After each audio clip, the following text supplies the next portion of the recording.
Kulik Soliman ang malupit sa katotohanan sa Bunyog Pagkakaisa public page.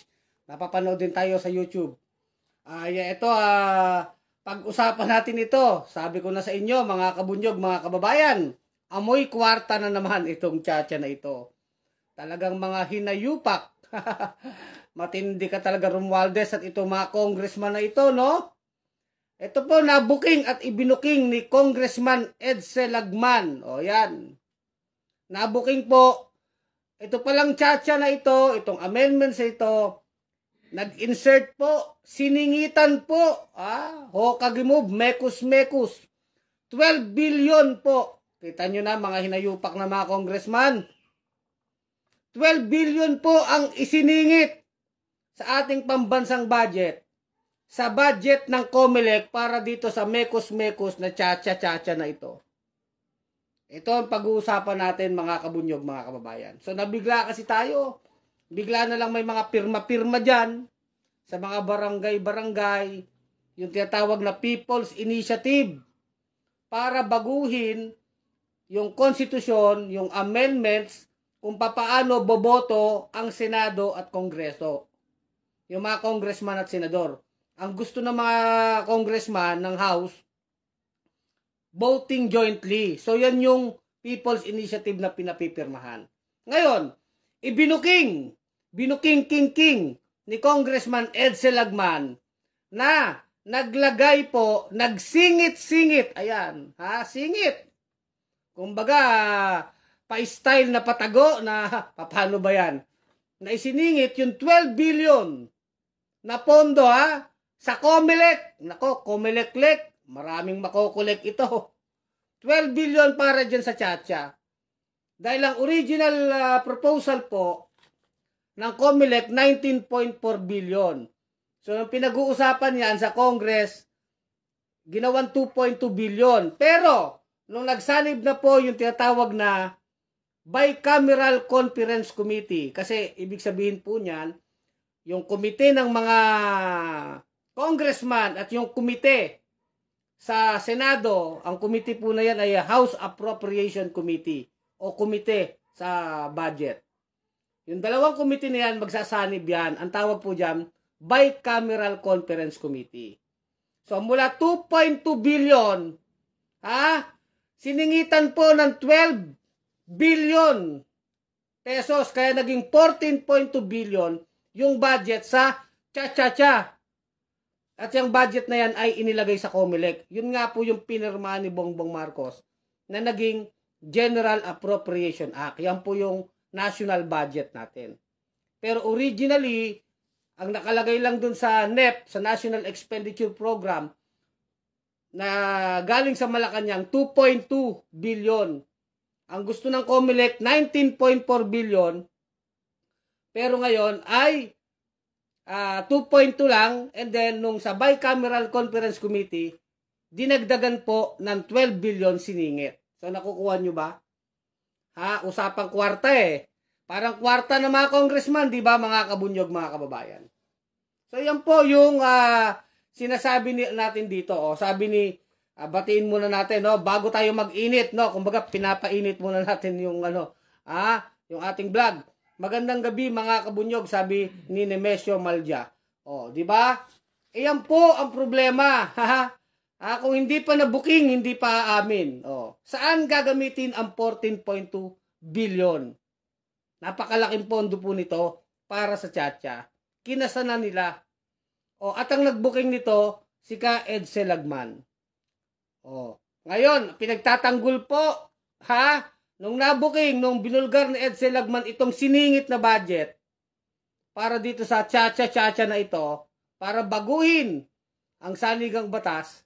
Actually, ang babaguhin lang naman nila isang provision yung Senado at yung Kongreso voting jointly.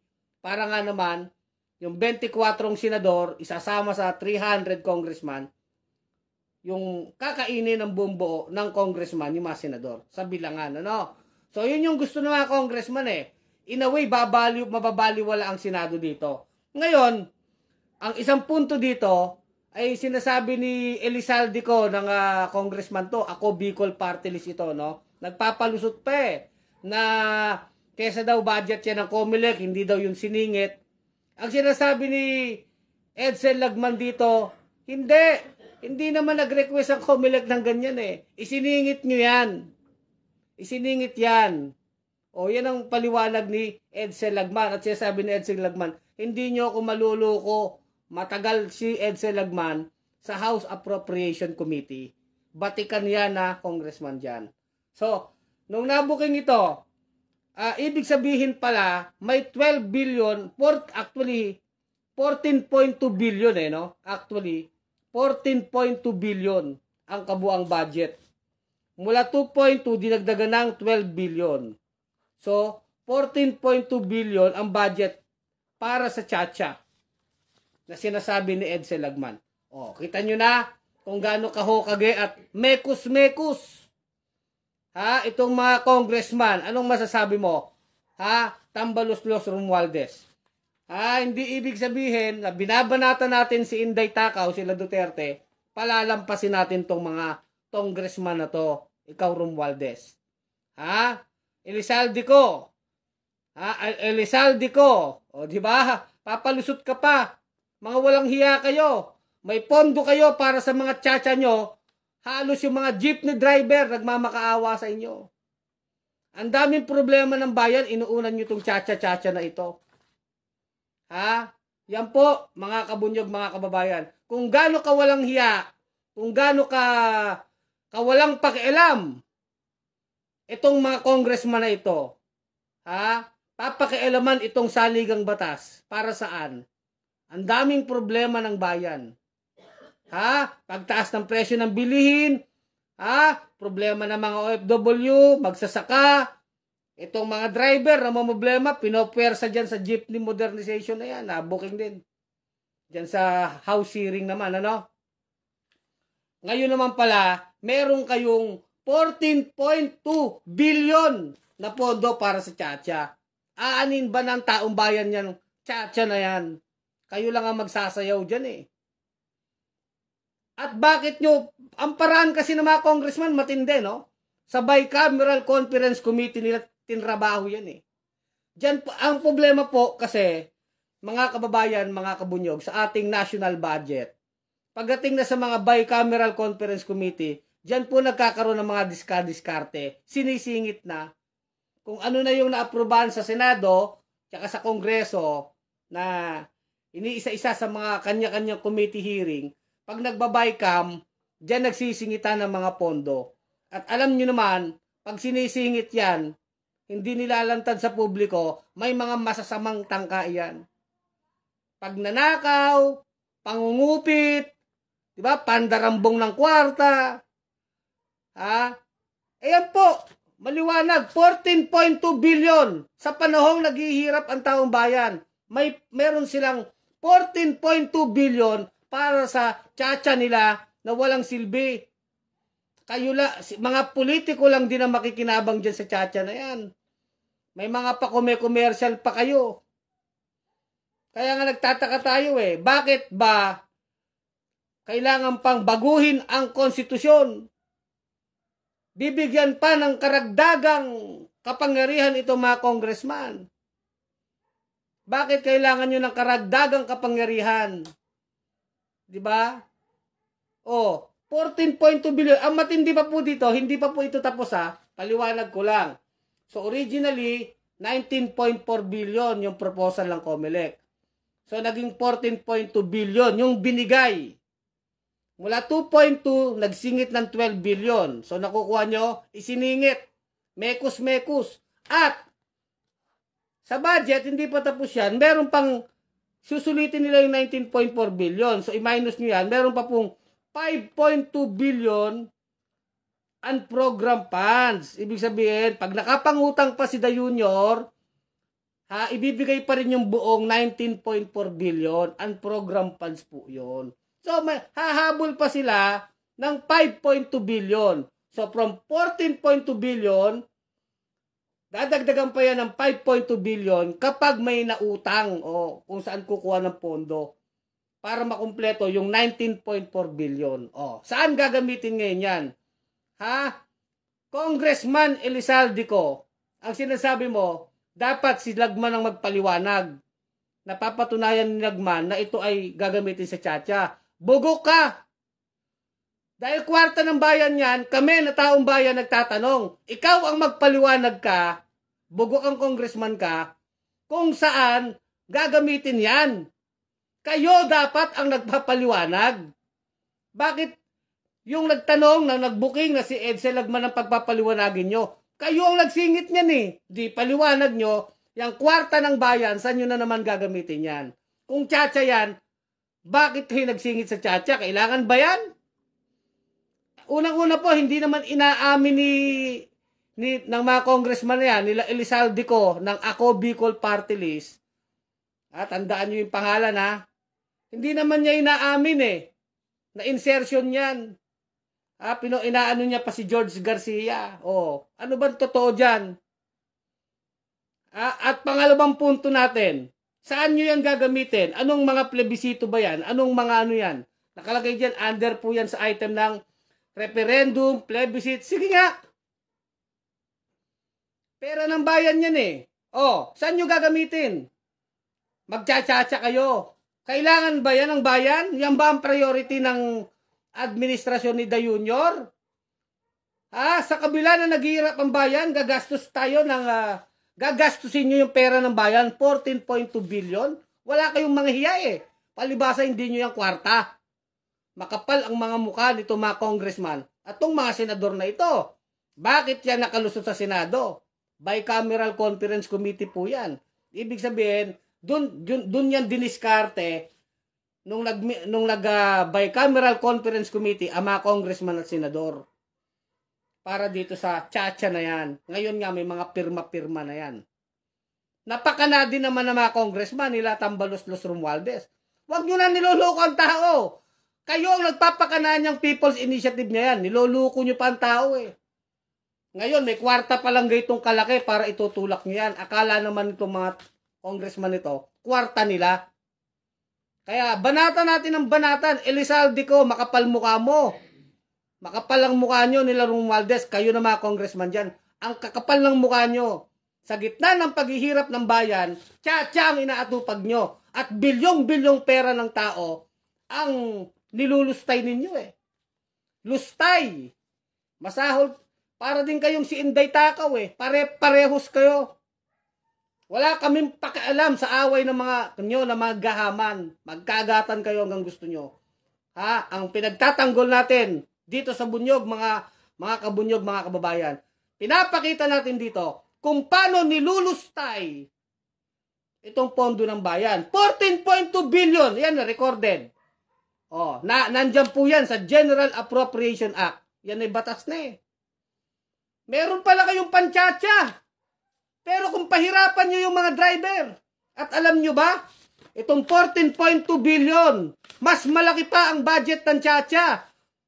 Mga OFW, makinig kayo. Mga Marcos, mga Dutards, makinig kayo, ha? Mga DDS, mga loyalista, lalo mga OFW. Mas malaki pa ang budget sa Chacha na mga trapo kaysa sa buong budget ng Department of Migrant Workers. Yung budget para sa OFW, mas malaki pa ang budget ng Chacha. Mga magsasaka, mas malaki pa ang budget ng Chacha sa budget ng Department of Agrarian Reform. Sige nga, mga urban poor, mga mahihirap na kababayan natin, mas malaki pa ang budget ng Chacha kaysa sa Department of Housing and Urban Development. Sa pabahay, para sa mga hirap, urban development, mas malaki pa ang budget para sa Chacha. Sipin nyo, 14.2 billion, may budget na yan. May pahabol pa silang 5.2 billion unprogrammed funds. Ang kapal ng mukha nyo talaga, Elizalde ko. Kayo, sino ba kayong member ng mga committee na yan? Kung makapal ang mukha ni Inday Lustay, kasing kapal ng mukha nyo ang mukha ni Inday Takaw. Pare-parehas kayo. Marcos, Romualdez, Duterte, Arroyo, pare-parehas kayong mga buhaya. Booking kayo ngayon. Ayan factual yan. Mga DDS, mga Dutards, mga loyalista ni Marcos, magising na kayo. Yan po, ginagago na naman tayo eh. Nakapagsalita na naman ako ng bad words.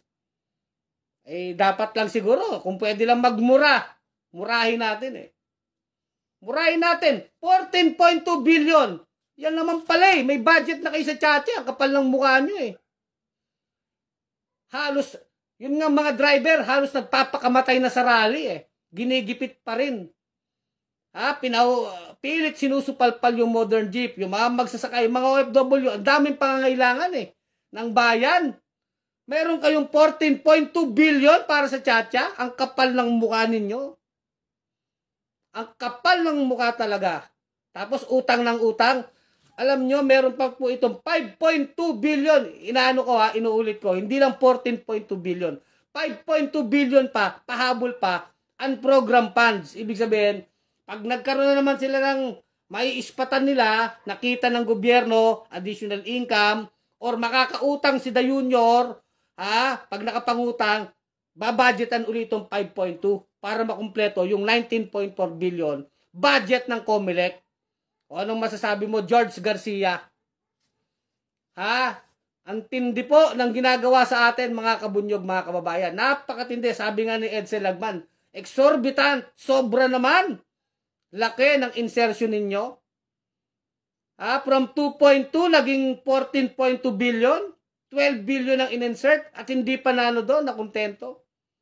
Meron pang 5.2 billion na pahabol. Matindi yan. Para sa Chacha. Sino makikinabang sa Chacha? Ang sarap sampalin ng tsinelas ng mga congressman Sino makikinabang sa Chacha? Kailangan ba namin yan? Kailangan ba ng taong bayan yan, lintik na Chacha na yan? Bakit? Anong pakialam namin kung magbobotohan kayo separately or jointly? Pakialam namin. Ang gusto kasi ng mga congressman, mabaliwala ang Senado. Pero in the first place, ang pinakapunto, bakit ba yan ang inuuna ninyo? At ginagamit ninyo ang bilyon-bilyon na pondo ng bayan? Winawaldas ninyo. Hindi pa kayo nasisiyahan sa mga regular na mga pork barrel ninyo, matatakaw kayo? Hindi pa kayo nasisiyahan na pamilya nyo na yung mga nakaupo dyan? Yung mga congressman na yan, marami dyan. Ang kanilang mga asawa, anak, siya rin namang mga mayor, governor, mga political dynasty din yan. Hindi pa kayo nasisiyahan? Tapos ngayon, mababalitaan natin, siningit nyo, mekus-mekus kayo sa bicameral conference committee, mga hinayupak tong mga ito. Banatan natin, mga kabunyog. Totoo lang ang ating sinasabi dito. Hindi tayo nagsasabi dito ng hindi totoo. Kahit i-google nyo na lang, ayan po. Sus, i-google ko 14 billion, COMELEC, Lagman, yan, ABS-CBN News, Philippine Star, nandiyan na, Rappler, nandiyan na po. Sinabi na, Lagman links 12 billion increase in COMELEC's 2024 budget to Charter Change Initiative. Mga hinayupa kayo. Ikaw, COMELEC ka. May problema ka pa sa automation ngayon iba pa to. Sabi dito, Albay First District Representative Edsel Lagman on Tuesday linked to the Charter Change Initiative that 12 billion increase in the Commission on Election 2024 budget for the conduct and supervision of elections, referenda, recall votes, and plebiscites. Masyadong malaki ang pondo kung ang popondohan lang yung People's Initiative. Yung People's Initiative, isa lang naman ang amendment na pinopropose, yung pagpalit ng voting sa Constituent Assembly. Gagawin na voting jointly ang mga senador at representative. He added, sabi ni Lagman. Palagay ko mayroong second phase itong amendment agenda. At ito yung mga substantial amendment to the Constitution, for example, liberalization of economic policies and possibly extension of term limits. Papalawagin yung termino nila para sila na nasa kapangyarihan. Kaya malaki itong pondo na ito na inalaan, he added. Tingnan nyo kung gaano kawalang hiya. Hindi lang tayo niluluto sa sariling mantika, mga kababayan kong Pilipino, mga kabunyog. Hindi lang ito luto, hindi lang ito ginisa tayo sa sariling mantika Sinusunog na tayo ng buhay. Alam niyo yun, ginagawa ng impyerno ng Pilipinas. Nasa impyerno na tayo. Dahil napakaraming demonyo na mga kawatan. Hindi na lang to ginigisa sa sariling mantika Ha? Nag-aari ang mga demonyo, mga kawatan. Sinusulog tayo ng buhay. Nakita niyo ang ginawa ng mga katarantaduhan ng mga ito? Naghihirap ang bayan. Tapos may 14.2 billion kang panchatsa. Sinong hindi mapapamura dyan?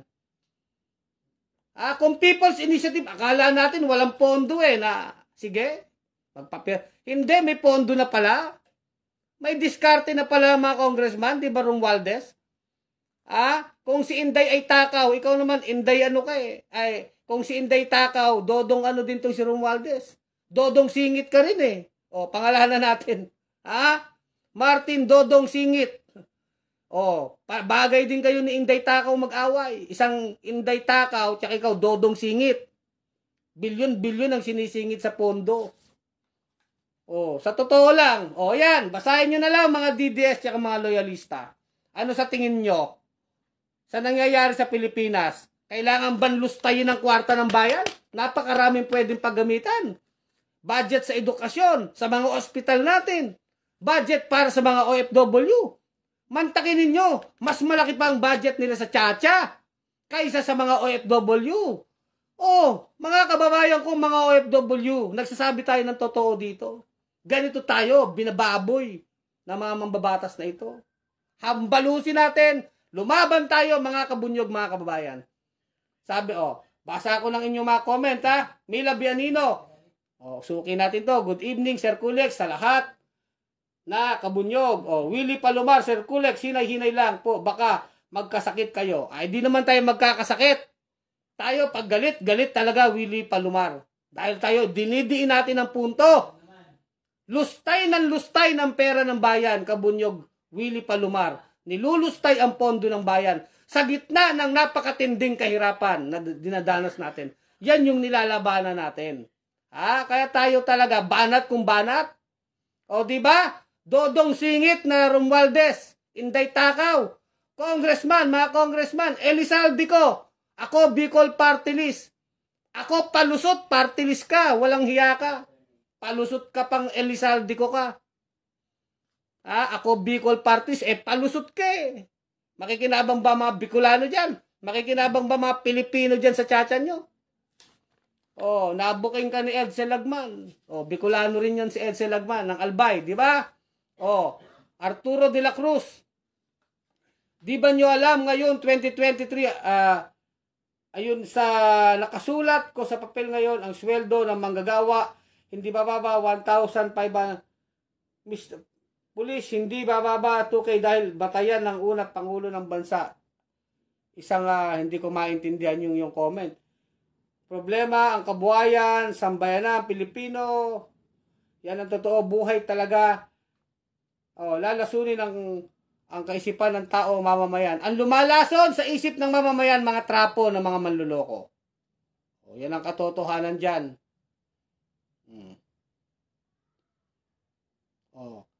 Yan po, binabasa ko. Alberto Figueroa, salamat Sir Kulex, yung C5 ko, isa yan sa pinakamagnanakaw sa Congress kung saan ba naman maging supplier ng laptop sa DepEd negosyo niyan, hardware and construction at overpriced ang obsolete laptop. Sabi ni Alberto Figueroa. Nasabit nga si Elizalde ko dyan Dyan sa laptop na yan sa DepEd, di ba? Ayan, Teddy Perez, salamat po sa panonood. Ayan, binabasa ko yung mga comment, Hilaw Rio, si Martin at Sara, pareho tambaluslos, mga matatakaw. Donald Dayaona, good evening, Sir Kulex. Salamat Good evening, Kulex, sabi ni Donald Dayaona. Noli Mangas, di ko maintindihan ang pinaglalaban nyo. Ang alam ko lang, pinaglalaban siguro ng babalak kayo maging party list. Noli Mangas, alam ang pinaglalaban namin? Yung pera ng bayan. Yung pera ng bayan, kung hindi mo yan naiintindihan. May 14.2 billion para sa Chacha. Pero tignan nyo mga ospital natin, ang mga eskwelahan, yung mga driver. Mas malaki pa ang budget ng Chacha budget nila kaysa sa budget ng mga OFW, ng mga overseas Filipino workers. Sa Department of Migrant Workers, mas malaki pa ang budget nila kaysa sa Department of Agrarian Reform. mas malaki pa ang budget kaysa sa Department of Housing and Urban Development. Isipin nyo. Kung hindi mo maintindihan ang pinaglalaban natin dito. Hindi nga ito tungkol sa politika eh. Ito'y tungkol sa tama't mali eh. At paano nila sinisingit ang mga budget? Sinisingit lang po eh. Na parang piso-piso lang. Nagme-mekos-mekos. Nagme-mekos-mekos, hocus-pocus. Mamaya nandun na yung budget. Garapal. Eh hindi natin malalaman kundi binuking ni Edsel Lagman eh. O Joby Aguirre. Duterte, mamamatay tao. Marcos, magnanakaw. O, binabasa ko po ang inyong mga comment ha.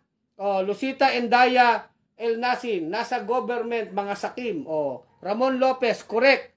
Labanan ang mga kawatan. Yes, salamat Ramon Lopez. O, di ba? Ang liwanag ng ating punto dito. O, basahin ko yung balita pa ha. Walang fake news. O, alam niyo naman tayo sa Bunyog. Sa Kulex Vlog, wala tayong fake news. O, sabi dito, I think ang problema dyan ay hindi idinaan sa tamang proseso sa Kongreso na pinag-usapan kung magkano talaga ang kailangan sapagkat ito ay ginawa doon sa Bicameral Conference Committee. Hindi ito na-discuss sa floor ng House. O, kita nyo na? 12 billion yan. Hindi ito na-discuss sa floor ng House. Hindi ito na-discuss sa plenary ng Senado. Ito ay ginawa lang doon sa BCC, Bicameral Conference Committee, na yun ang tinatawag na third house of the Congress. He told the media. Galing kay Lagman yan. Oh. See, nakita nyo na? 12 billion, sinisingit lang, minimekos-mekos, hindi pinag-uusapan. O mga senadores, anong masabi nyo? Di ba? O, nakita nyo na kung gaano kalala, kabulok. O, House Committee on Appropriation Chairperson and ako, Bicol Party List Representative Elizalde Co. denied that the additional 12 billion budget for the conduct and supervision of election and plebiscite this year will be used to finance charter change, calling Lagman's statement wild and irresponsible. Kita nyo, nagpapalusot pa, Elizalde Co. Booking ka na. Parang yung laptop mo sa DepEd. Oh, booking na nagpapalusot pa. Walang yaka. Walang yaka kayo? Saan nyo gagamitin yan? Kung hindi sa plebiscite at charter change, saan nyo gagamitin? Paliwanag nyo. Oh. In a statement, Co explained that the funding augmentation was made upon the request of the poll body, which initially requested 19.4 billion budget for the activities this 2024. May election ba ngayon 2024? Walang yakang Elizalde ko ka. 19.4 ang nire-request ng COMELEC. Oh, this amount was slashed by 17.4 billion by the Department of Budget and Management in the 2024 NEP. Oh, mismong DBM na nga ang nagsabi. Oh, binawasan ng 17.4 billion. Oh, laki pa salamat pa nga ng COMELEC and Chairman George Garcia to the BICAM team for accommodating the request. Sabi ni Elizalde ko, natural. Malaki pa sa salamat daw ni George Garcia. In a separate statement, Garcia confirmed cost accession. Paulit-ulit ko binabanggit during our budget hearing na sana may balik ang 17.4 billion na tinanggal sa amin. Sabi ni Garcia. Congressman Paduano moved to restore, and the committee hearing our budget approved the motion. We take the BICAM for restoring the said amount, although unfortunately, hindi 17.4. Hindi nga kasi 14.2 billion lang. Dare Lagman to prove how COMELEC's 14 billion or even part of it would be used to push or finance proposed amendments to 1987 Constitution. Di ka magpaliwanag ko kung saan gagamitin. Di ba? Pera ng bayan yan eh. Di ba? Pera ng bayan yan. Bakit yung tao na nakasilip, nakapag-booking sa inyo, ang magpapaliwanag? Kayong magpaliwanag, saan nyo gagamitin ang kwarta? Nagtatanga-tangahan pa to. Nagtatanga-tangahan ka pang Elizalde ko ka. Kayo Garcia. Mga mangmang lang ang maloloko ninyo. Tuloy natin. Explained it in the regular course of the business. COMELEC receives annual appropriation for its operation and supervise the conduct of election or a special referendum like the recent defeated cityhood proposal of San Jose del Monte. See? Nakita nyo na? O, ito ang banat ni Edsel. Rep. Elizalde Co., Chairman of House Committee on Appropriation and Co-Chair of the Bicameral Conference Committee on the 2024 General Appropriation Bill, must stop calling me names and becoming personal, but must stick to the facts. Oh. And the truth that 12 billion was inserted by the Bicameral Conference Committee in the 2024 COMELEC budget for plebiscites. Plebiscito po, yung yes or no. Diba? Ano ba yan? Yes or no ba yan? Or parang referendum yan. Among others, related to the charter change agenda. Oh, ang liwanag nung sabi ni Ka Edsel eh. What Chairman Garcia requested to be restored was inadequately given back to the COMELEC. And what was inserted was for the subject exorbitant augmentation, which he did not request. Chairman Ko must be man enough to admit candidly this furtive and malevolent insertion. Oh. This 12 billion insertion was not in response to the COMELEC request to restore its budget, which was reduced in the submission of the National Expenditure Program. What was given to COMELEC was not requested by it in the form of additional appropriation for the charter change agenda. Oh, so, nililiwanag ni Lagman, talaga namang siningit nyo. At iba yung dinagdag ng House para sa budget ng COMELEC, iba pa itong para sa charter change. Oh. How could I be sleeping on the job, sabi ni Edsel Lagman, when the insertion was made by the Bicameral Conference Committee, of which I was not appointed as member after years of being a conferee as former chair of the Appropriation Committee. Oh, di ba? Ganun lang kasimple. Ang ibig nga sabihin niyan, ganito. Bakit sa Bicameral Conference kayo nagsingit? Bakit hindi nyo nilagay sa floor? Bakit hindi nyo pinag-usapan sa committee sa House o sa Senate? Bakit sa Bicam kayo nag-i-insert? Oh, edi sindikato ang dating. Ganon yun. Bakit nyo sinisikret? Bakit dinidiskartehan nyo? Bakit hindi nyo binubulgar? Bakit hindi nyo dinedeliberate? Bakit hindi nyo dinidiscuss in public? Sa House or sa Senado? Pag-usapan nyo in public. Kung wala kayong masamang intensyon, mga hinayupa kayo. O, minimekos-mekos nyo, sa Bicameral Conference Committee nyo, niluto yung 12 billion na yan para di kayo mabuking. Yan ang totoo dyan, Elizalde ko. O, ang dami po, tanga-tangahan ka pa. O, dahil kung wala kayong masamang intensyon, pwede nyo namang ibulgar yan. Ipakita nyo sa tao kung paano kayo nagdi-discuss. Saan gagamitin yung 12 billion na yan? Yung 14.2 billion na yan. Oh, wala ka palang masama intensyon, di ibulgar mo, ang palibasa, mga ano kayo, wating, oh, mga mekos-mekos, alam niyo yung wating? Ah? Oh, mga kurap kayo, kaya sanay kayo sa ganyang sistema, dyan kalakaran ninyong bulok, kayo mga mambabatas, sa Senado at Kongreso, dyan sa Bicameral Conference Committee, dyan nyo niluluto ang lahat. Yung hindi nyo pinagkakasundoan sa House, dyan nyo niluluto. Bicam pa kayo. Ang kalakaran nyo dyan. Diyan kayo nagsasabuatan. Mga sindikato. Oh, yan ang sabi na. Sindikato kayo dyan. Oy, kapal ng mukha nyo. Kapal ng mukha ng mga ito. Ha? Di nyo pera yan. Sa gitna ng paghihirap ng taong bayan, ang kapal ng mukha nyo maglagay ng 12 billion dyan. Hindi nyo pera yan. Oh.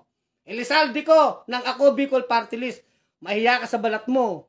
Kasama mga congressman at senador. Kapal lang mukha nyo. Oh. Yan, diretso tayo dyan. Banatan natin. Oh. Bilyon-bilyon kayo kung maglustay kayo ng pera ng bayan. Pera namin yan eh. Pera ng taong bayan yan eh. Bakit ganyan kayo? Mga anak kayo ng mga satanas. Oh. Hindi ako nagpipigil magsalita eh. Banat kung banat. Basta totoo ang sinasabi natin. Totoo lang tayo dyan. Oh. Ngayon, may mga pirma-pirma na kayo dyan. Mga hinayupa kayong congressman kayo. Ha? Kasabwat nyo na ang COMELEC dyan. Kasi, syempre, COMELEC magbe-verify niyan eh. O, binigyan nyo na pala ng pondo eh.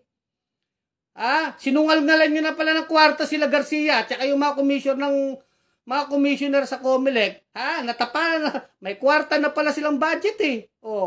Di ayos na ang buto-buto. Huwag nyo kami lukuhin. People's Initiative pa kayo eh. Luto na. At binigyan nyo na ng kwarta yung COMELEC eh. Binigyan nyo na ang gusto nila Garcia. At may pahabol pa kayong 5.2 billion. Ang ginagalaw nyo rito, konstitusyon, saligang batas. Na hindi nyo naman dapat pakialaman sa gitna ng napakaraming problema ng bayan. Pinakikialaman nyo ang saligang batas. Hindi naman yan ang problema eh. Ang problema, ang totoong problema ng Pilipinas, yung mga trapo na kagaya nyo, mga magnanakaw, mga abusado, mga sindikatong politiko, patuloy na nagpapahirap sa bayan. Kayo ang dapat palitan. Hindi ang konstitusyon. Kayo ang dapat lumaya sa pwesto. Kayo yung dapat na pinapalitan ng taong bayan. Kaya mga kababayan ko, hindi konstitusyon, hindi saligang batas ang problema. Itong mga tambalos-los na mga politiko na ito, ang dapat pinapalitan. Booking kayo. Banatan natin. Hindi piso-piso ito. Tayo galit. Galit talaga tayo sa mga sindikato na yan. Banatan natin mga kabunyog. Hindi tayo atras. I-share nyo ito para ngawan nyo na mga kababayan ko. I-share para mamulat ang tao sa pinagagawa nito mga congressman na ito at mga senador na ito. Baykam Conference Committee pa kayo. Sindikato yan. Sinisindikato nyo ang tao gamit ang kwarta ng bayan. Ang bayan naghihirap. Ang mga driver halos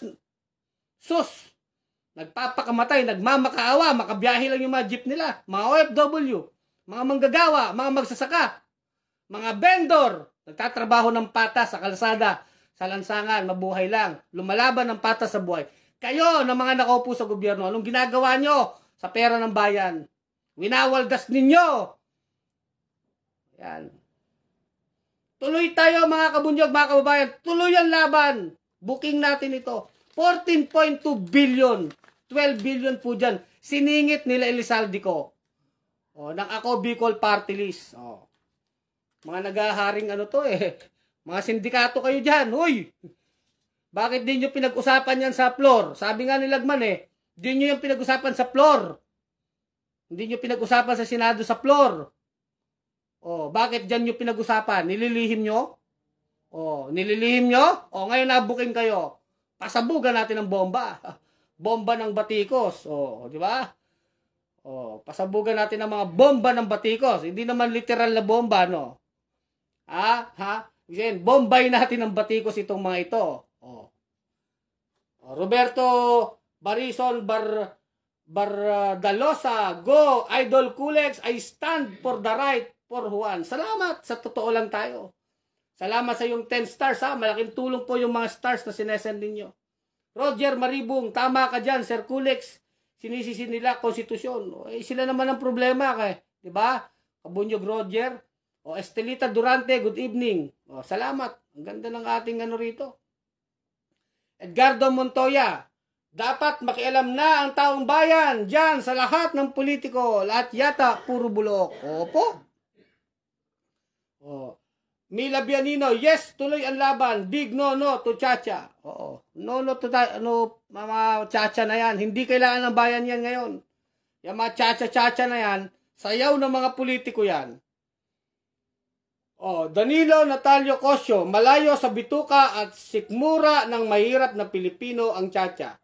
Unahin ang korupsyon sa gobyerno. No to Chacha. Tuloy ang laban. No to term extension. Gising Pilipino. Salamat po.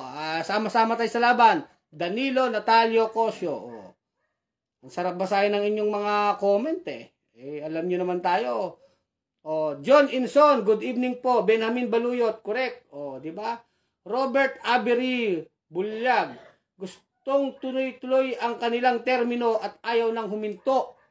Termino nila ayaw mapalitan. Gusto sila lang palagi at wala nang palitan. Sabi ni Robert Avery Bulyag. Tama naman yun. Gusto. Milyonaryong hampas lupa. Lagi nanonood sa atin yan. Magandang gabi po. Magandang gabi mga kabunyog. Lito Abelio, dapat bantayan ang vote buying Smartmatic at Comelec Smartmatic Iglesia ni Manalo ang boto, hindi tao, ginagawang tanga ang mga Pilipino. O, binabasa ko lang po ang mga comment, ano? O, George Tres Maria, mga halang ang bituka ng mga kongresista na papirma ng People's Initiative. Manlilin lang sila, sabi ni George Tres Maria. Ida Mantes, tuloy ang panluloko sa atin. Oo. Rolando de la Cruz, nanonood. Salamat, Angel de la Guardia. Nanonood si Angel, no? Salamat sa inyong mga komento, no? Abila Lasaleta, tama po. Pare-parehas, mga sakim ang mga yan. Roland Gatan, Kabawatan, ikaw sira. Ako ba sira? Ako binabatikos ko ang masira ulong politiko. Jasmine Celso, go Kabunyog Kulex, sabi ni Jasmine Celso. Labanan ang korupsyon ng mga nakaupo sa gobyerno. Kawawa ang mamamayan. Sabi ni Jasmine Celso. Hindi ko na natapos yung comment mo, Ma'am Jasmine, ano? Yun po. Salamat po sa inyong mga comment, ha? Johnny Ib Inong, tuloy ang laban, Kabunyog. Salamat. Ida Mantes, makaintindi sana ang mga tao at walang pumirma. So hanggang dito na lang ating vlog. Sinasabi lang natin talaga, no? Booking ang insertion, siningit na budget, mekos 12 billion. Sa kabuuan, 14.2 billion. Ayon kay Lagman ay budget sa charter change, no? Labanan natin itong pirma-pirma na ito, itong charter change na ito. Sa ganitong panahon na naghihirap ang bayan, hindi natin kailangan ng pagbabago sa konstitusyon. Hindi natin kailangan palitan ang mga probisyon sa konstitusyon. Ang kailangan nating palitan ang mga trapong bulok, ang mga politikong magnanakaw, ang mga abusado. No? Remy Lagman, good PM Sir Kulex, God bless po. So, Willie Palomar, God bless po Sir Kulex. Tinoy Aner, salamat Tinoy Aner, nanonood. Diba? Lenny Garcia, good evening Sir Kulex, no to chacha. So hanggang dito na lang ang ating vlog. Muli, ito si Kulex Soliman, ang malupit sa katotohanan sa Bunyog Pagkakaisa. Mga kabunyog, mga kababayan, tuloy ang laban.